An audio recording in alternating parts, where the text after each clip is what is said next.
Every spin, every card, every dice roll quietly funnels into one silent winner who never gambles.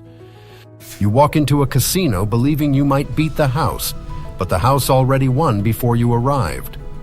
It feels like a fair fight, your luck against theirs, chips flying across the green felt. But here is the reveal. The casino is not gambling at all, it is harvesting. Every game hides a fixed mathematical edge, a tiny percentage baked in that never blinks. The floor beneath you is a carpet on a hidden incline, tilted so gently you cannot feel it. Place a single chip and it barely rolls, one grain of movement toward the low point. This is why casinos are wildly profitable, with Nevada operators reporting over $13 billion in annual gaming revenue. The Nevada Gaming Control Board tracks it, and the numbers only ever climb upward year after year. There are 3 ways to make this money: table games, slot machines, and the loans and hotels around them. This machine runs everywhere from the Las Vegas Strip to Macau and the resorts of Monaco. One casino executive put it bluntly, saying the odds are all we ever need to sell. So let us build our own casino together and follow every single dollar across that carpeted floor. We will watch those chips roll, grain by grain, toward a great the house engineered. But first, we shrink down to a single bet, where that edge is just a nickel on every dollar. We said the edge is a nickel per dollar. Now watch that nickel go to work. Sit at American Roulette, where 38 pockets hide a house edge of 5.26%. You bet $10 on red, and honestly, you have a 47% shot to win. Almost fair, right? But those 2 green zeros are the entire tilt, quietly bending the floor. On this single spin, the incline is invisible. Your chip barely rolls a single grain. You might win big tonight. Luck is real and variance can hide the edge for hours. But run that bet 10,000 times, and the law of large numbers stops forgiving you.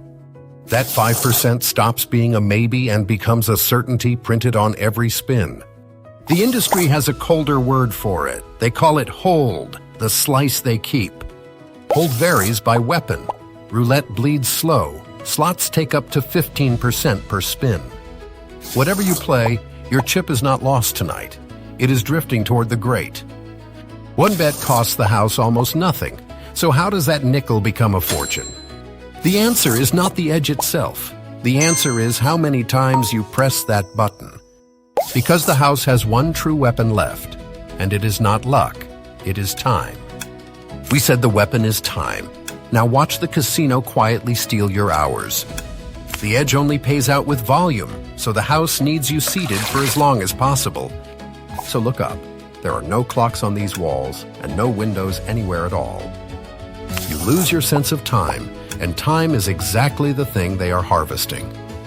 The comps arrive. Free drinks, free buffets, free rooms, all engineered to keep you playing. But that generosity is a math trick, because every extra minute means more bets per hour. A slot player can spin 600 times an hour, each spin bleeding that 15%. One bet was a nickel, but thousands of bets stack into hundreds of dollars per player. Casinos even track your theoretical loss, an estimate of what your hours are worth to them. The Las Vegas host will comp a high roller thousands, knowing the math still favors the house. This same script runs in Atlantic City, Macau, and the tribal casinos of Oklahoma. You feel entertained, comfortable, endless. That comfort is the reverse heist stealing your afternoon. The great at the low point is now a hardening mound, fed by every seated minute. But one player is nothing. Now zoom out and watch an entire room drain at once. One player was a trickle. Now zoom out, because the whole floor is a factory. Every square foot of this room is a machine part, tuned to manufacture money. Casino planners measure something brutal: profit per square foot, the yield of every inch of carpet. A single slot machine can generate over $300 a day from just a few feet. That is why slots swallow the floor, often 70% of the space, packed like a hive. But you would think stuffing the room with machines maximizes profit. It does not. Cram too tight and players feel the pressure. so designers engineer flow and sightlines instead. Placement is a science. There are the entrance grabbers, the maze pathways, and the deep anchor games. Each zone tilts the incline a little steeper, nudging your chips toward the low point. Now stop watching one chip and watch 2,000 seats draining at once. The grate is no longer a mound. It has hardened into the building's very foundation. This is why a top strip resort can pull in millions of dollars from its floor each day. The floor has a ceiling, though, a hard limit on profit per foot no matter how perfect the layout. So how does the house break through it? With one person who bets more than this whole room. Meet the whale. We said the floor has a ceiling. Now meet the guest who shatters it. The whale walks in, and the entire court bows, because he alone can move the mountain. A high roller can wager $1 million in a single night at a private baccarat table. To lure him, the house wires a private jet, a penthouse suite, and a personal chef, all free.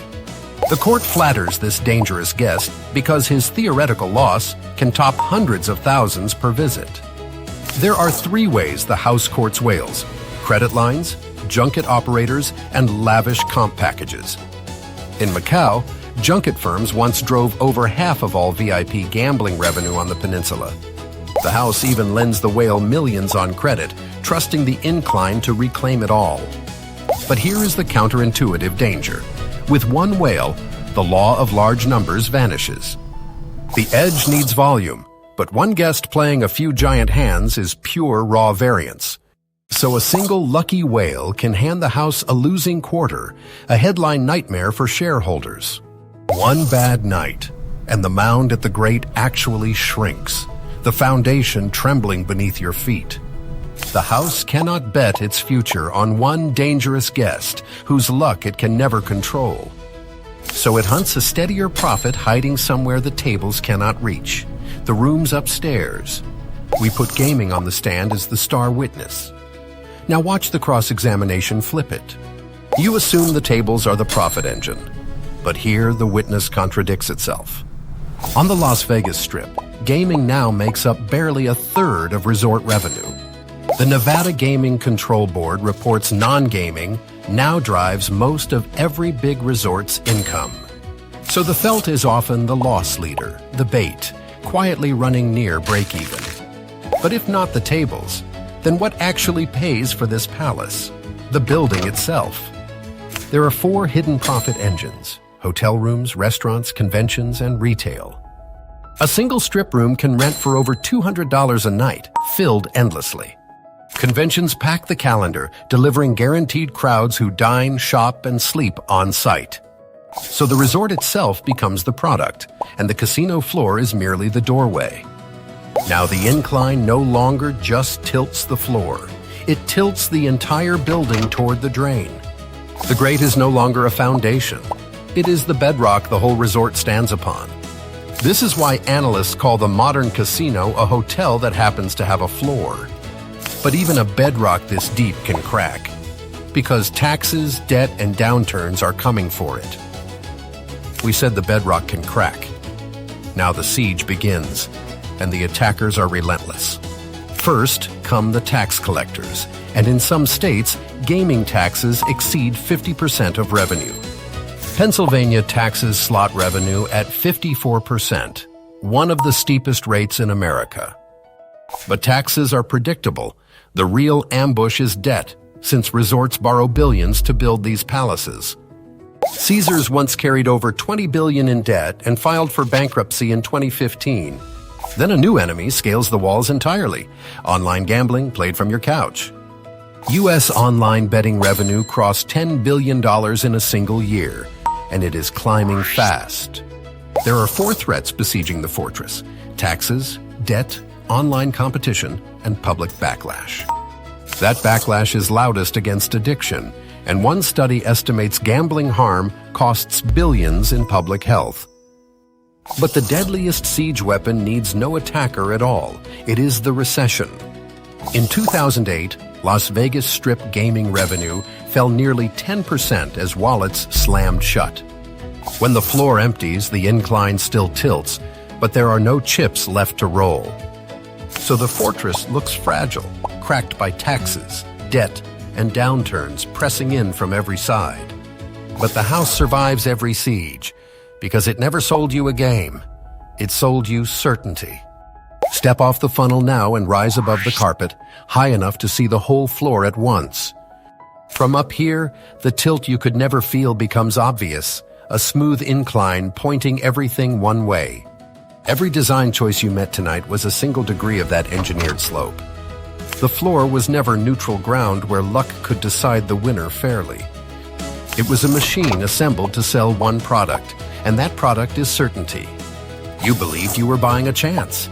The house was selling a mathematical guarantee. Remember the reveal from the start. The house had already won before you arrived.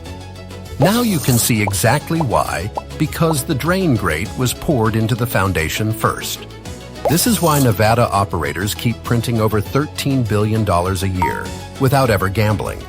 And this same engineered slope runs in Las Vegas, Macau, and the resorts of Monaco. Here is the gift, though. Once you see the incline, you can never unsee it anywhere. That same math hides inside any fund designed to keep you seated and spending. So the casino was only ever a lens, teaching you to spot the drain in any room. You cannot flatten their floor, but from now on, you get to choose whether you step onto it.